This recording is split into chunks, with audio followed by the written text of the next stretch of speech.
మీకు తెలుసా, ఈ మధ్యకాలంలో చాలా మంది కోలన్ క్యాన్సర్ బారిన పడడానికి ప్రధాన కారణం ఫైబర్ తక్కువగా తీసుకోవడమేనని కొన్ని అధ్యయనాలు చెబుతున్నాయి.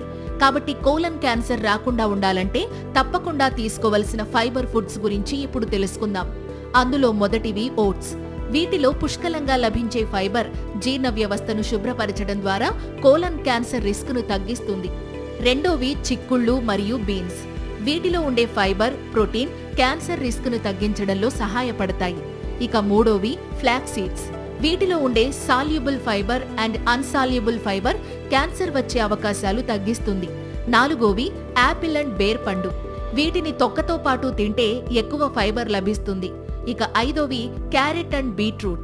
వీటిలో ఉండే ఫైబర్ కూడా క్యాన్సర్ రిస్క్ను తగ్గించడంలో సహాయపడుతుంది. ఆరోవి జొన్నలు, రాగులు, సజ్జలు లాంటి మిల్లెట్స్. వీటిలో కూడా ఫైబర్ పుష్కలంగా లభిస్తుంది. చివరగా బాదాం అండ్ వాల్నట్స్ లాంటి నట్స్ లో అధికంగా లభించే ఫైబర్ కూడా క్యాన్సర్ రాకుండా నివారించడంలో సహాయపడుతుంది. కాబట్టి మీరు కూడా మీ డైట్ లో అధిక ప్రాధాన్యం ఇచ్చి క్యాన్సర్ రిస్క్ ను తగ్గించుకోవడానికి ట్రై చేయండి. ఈ ఇన్ఫర్మేషన్ మీకు నచ్చినట్లయితే ఈ వీడియోని లైక్ చేసి మీ ఫ్రెండ్స్ అండ్ ఫ్యామిలీ మెంబర్స్ కు ఈ వీడియో షేర్ చేయండి. Thank you.